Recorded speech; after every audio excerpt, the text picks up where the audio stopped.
تین دوست تھے، امام طبرانی، ابو شیخ اور ابن المقری رحمۃ اللہ علیہ۔ یہ تینوں مسجد نبوی میں علم حاصل کرتے تھے۔ اللہ کی شان کہ تینوں کے پاس خرچہ ختم ہو گیا، تو 3 دن تک تو تینوں نے فاقہ برداشت کر لیا۔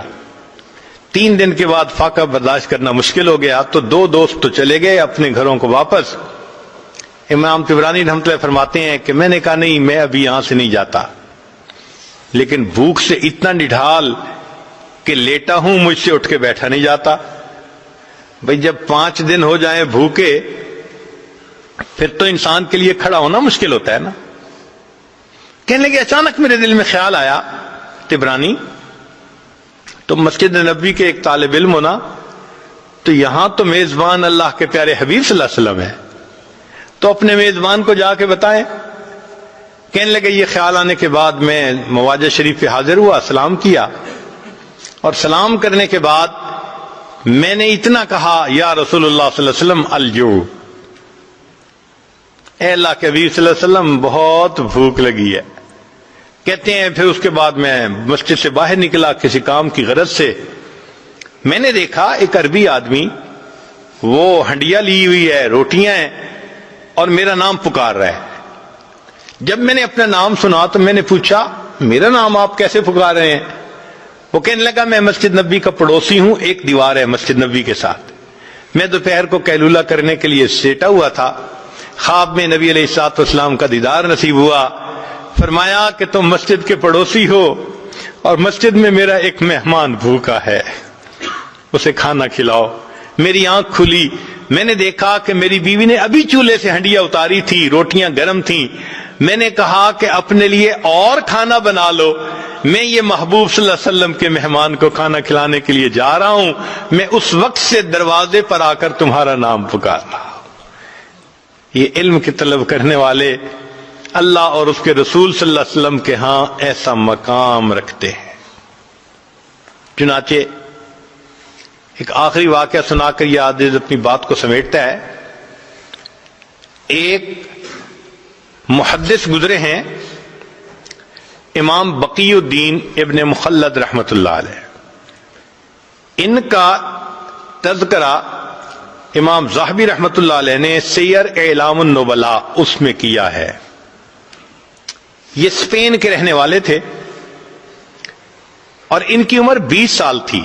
اب ذرا غور کیجئے کہ 20 سال کا نوجوان، اس میں تو دنیا کی تمنائیں، خواہشات، شہوتیں اتنی ہوتی ہیں کہ علم کی طلب اس کے اندر بہت کم ہوتی ہے، اور یہ علم کی طلب کے اندر ایسے ڈوبے ہوئے تھے کہ ہر قربانی کے لیے تیار۔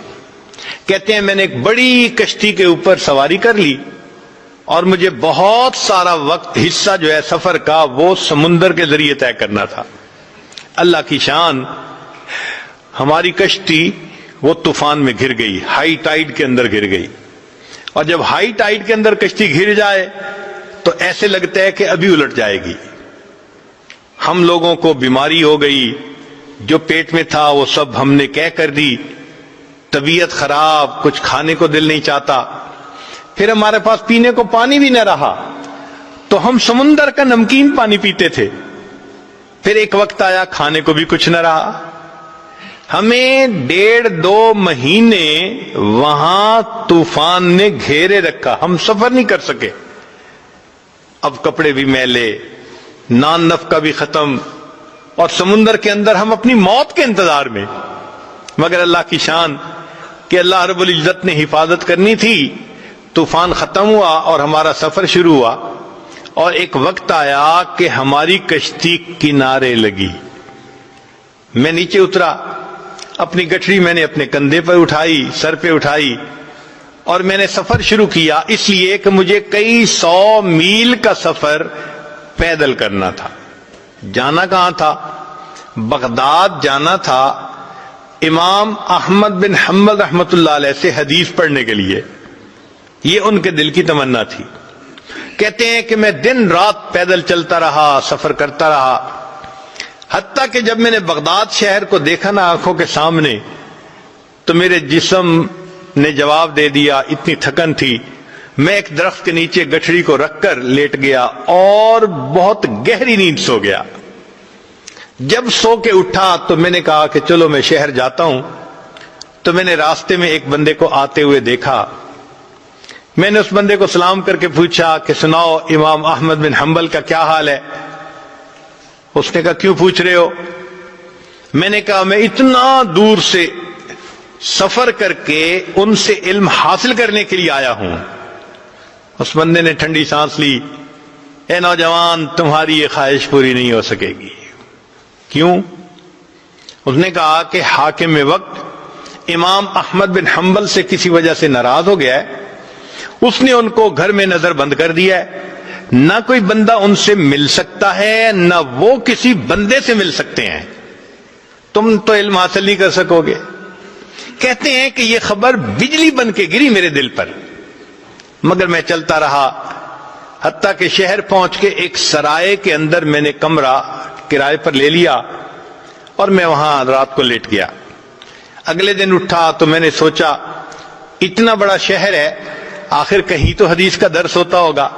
تو مجھے پتا چلا کہ عصر کی نماز کے بعد ایک محدث تھے جو استاد المحدثین تھے، یحییٰ ابن معین رحمت اللہ علیہ، جو جرح اور تعدیل کے امام کہے جاتے ہیں، وہ حدیث کا درس دیتے تھے۔ میں عصر کے بعد وہاں پہنچ گیا، انہوں نے ایک حدیث مبارکہ پڑھائی، پھر بتایا، پھر اس کے بعد کوسچن آنسر کی نشست شروع ہوئی۔ تو لوگوں نے ان سے روات کے بارے میں سوال پوچھنے شروع کر دیے، فلاں راوی کے بارے میں آپ کیا کہتے ہیں، فلاں راوی کے بارے میں۔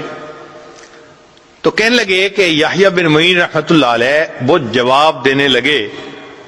تو میں اٹھا اور میں نے اٹھ کر کہا کہ جی آپ ہشام بن عمار کے بارے میں کیا کہتے ہیں؟ ان کا وہ چادر والے؟ میں نے کہا ہاں۔ کہنے لگے اگر ان کی چادر کے نیچے تکبر بھی آ جائے تو بھی ان کی ثقافت میں کوئی فرق نہیں پڑتا، یعنی وہ اتنے ثقہ ہیں، پکے بندے۔ پھر میں نے دوسرا کوسچن پوچھنا شروع کیا تو جو قریب والے تھے انہوں نے میرا کرتا پکڑ کے کھینچا۔ ان کا طالب علم تو اجنبی نظر آتا ہے، یہاں کی مجلس کا یہ دستور ہے کہ ہر بندہ ایک مجلس میں ایک کوسچن پوچھ سکتا ہے، سارے کوسچن ایک ہی پوچھے گا تو باقیوں کی باری کیسے آئے گی؟ بیٹھ جاؤ۔ کہنے لگے جب انہوں نے کہا بیٹھ جاؤ تو میں نے، مسکین چہرہ تو تھا ہی صحیح، ان کی منت سماجت شروع کر دی، میں نوارد ہوں، مجھے پتہ نہیں تھا، میں نے اصل کوسچن تو اب پوچھنا تھا، میں یہ کوسچن پہلے پوچھتا۔ لوگوں نے میری فریاد کو دیکھا تو ان کو ترس آ گیا، وہ کہنے لگے اچھا ایک کوسچن اور پوچھ سکتے ہو۔ کہتے ہیں کہ میں نے یحییٰ بن معین رحمت اللہ علیہ سے ایک کوسچن اور پوچھتا، اور وہ کوسچن کیا تھا؟ میں نے پوچھا کہ مجھے امام احمد بن حنبل کے بارے میں آپ بتائیے کہ آپ کیا کہتے ہیں۔ میرے سوال کو سن کر یحییٰ بن معین رحمت اللہ علیہ نے سر کو جھکا لیا، مجمع پہ سناٹا چھا گیا، پن ڈراپ سائلنس۔ لوگ حیران تھے کہ اس بندے نے ایسا کوسچن پوچھ لیا، اس کو نہیں پتا کہ حاکم وقت کے عتاب میں ہے وہ۔ تھوڑی دیر خاموشی رہی، بالآخر یحییٰ بن معین رحمت اللہ نے سر اٹھایا، ٹھنڈی سانس لی اور کہا کہ امام احمد بن حنبل امام المسلمین ہے۔ جب انہوں نے یہ الفاظ کہے کہ احمد بن حنبل امام المسلمین ہیں تو میں نے دل میں اور پکا ارادہ کر لیا کہ میں نے ان سے حدیث پڑھنی ہے۔ جب درس ختم ہوا تو میں نے قریب کے ایک آدمی کو کہا کہ مجھے امام احمد بن حنبل کا گھر دکھا دیجئے۔ اس نے کہا بھائی نہیں، پولیس کو پتہ چل گیا تمہیں بھی سزا ملے گی، مجھے بھی ملے گی۔ پھر میں نے اس کو کہا کہ بھائی ایسے کرو کہ مجھے ساتھ لے چلو اور امام احمد بن حنبل رحمت اللہ علیہ کے دروازے سے گزرتے ہوئے تم آنکھ کے اشارے سے بتا دینا کہ یہ گھر ہے، پھر میں جانوں میرا کام جانے۔ اس نے کہا چلو اتنا میں کر دیتا ہوں۔